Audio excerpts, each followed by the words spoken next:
As I mentioned, Paul Johnson of the Institute of Fiscal Studies is on the line, and I don't want to keep him any longer because he's one of the hardest working men in the country at the moment. And I just wanted a little bit more detail, Paul, if you can, on this £2 billion out of a £45 billion tax cut package, and the notion that you expressed earlier today that really drew my eye, that actually in the great scheme of things, what is drawing an awful lot of political heat and attention is, in fiscal terms, close to negligible.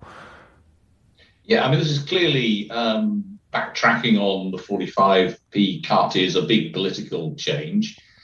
And indeed, it was a big political signal, I think, when it was cut to 40%, a signal that this was a new government aiming to do things very differently. But in terms of the amounts of money involved, actually, it's a couple of billion a year now, a couple of billions worth having, but sure. It was a £45 billion tax cutting event 10 days ago. So 2 out of 45 is not huge. But I think perhaps people are taking this as a signal that other things may be possible, perhaps other tax rises. Or perhaps even that if you're not giving so much away to the richest, maybe it'll be a bit easier, as you were suggesting, to reintroduce austerity in one way or another. So a big signal here. But in terms of the fiscal numbers, in terms of making the budget books add up, really doesn't make very much difference. What about in terms of that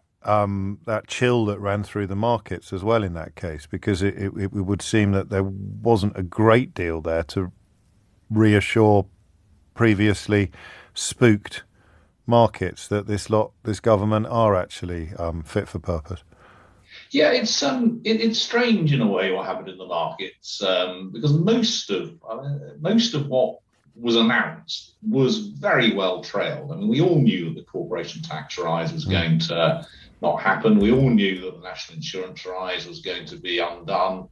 It was very clear that the 1p off the basic rate was going to be brought forward. And those were the big bits of the package. And then there were these other parts. And I think what happened with the markets was they were spooked by the idea that there might be more, by the idea that this was a government that was going to do more even than the very big package that was suggested, and by the lack of any indication that there'll be any credible package brought forward to put the public finances on a sustainable footing. So it was a strange one in a way, and I almost, but not quite, feel a bit of sympathy for the Chancellor, the Prime Minister, in that they added a couple of relatively small things to the big package they perfectly clearly signalled.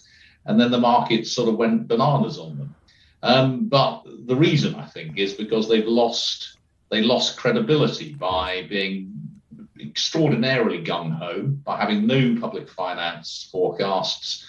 The chance of then going into the TV studio saying, and we're going to do more.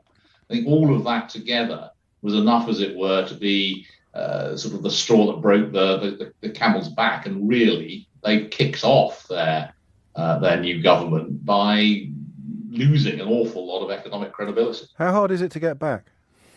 It's hard. This is one of these things that you build it up over a very long period of time by having a sensible set of policies and institutions and building trust in the country. And you can see that it gets lost very quickly. It's been lost over different times in places like Greece, Turkey, Italy, various parts of South America, and indeed in parts of Europe at times. If you look at France right at the beginning of the 1980s, or if you look at the UK in the 1970s, you can lose it, and then it can be really very painful to get it back. And I think this is one of the things that we're going to see over the next couple of years, is this government painfully trying to scrabble back towards some kind of credibility, which will hopefully soften the blow in the markets, and in particular what the Bank of England might do.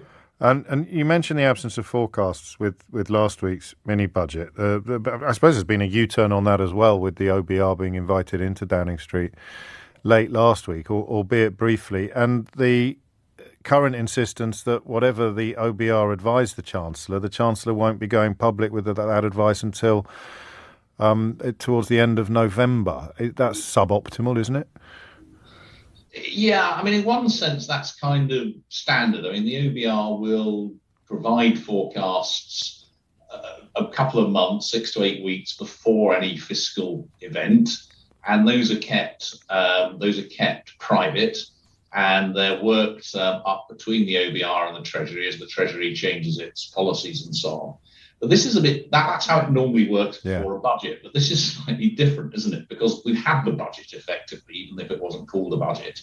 And at least as far as we're being told, all that we're going to hear on the 23rd of November is the OBR forecasts and the Chancellor's statement about what his new fiscal rules or targets are going to be. Now, one thing that I think the key reason that we're not going to get the OBR forecasts until then is that I think the Chancellor is going to want to be working out what his fiscal target is going to be off the back of what the forecasts are going to be, so that the two are consistent. So I'm not so surprised that that's where we've ended up. I think that once you've not done them at the point of the budget, which is what we've lost now, you can't sort of do them. We're not waiting too long now.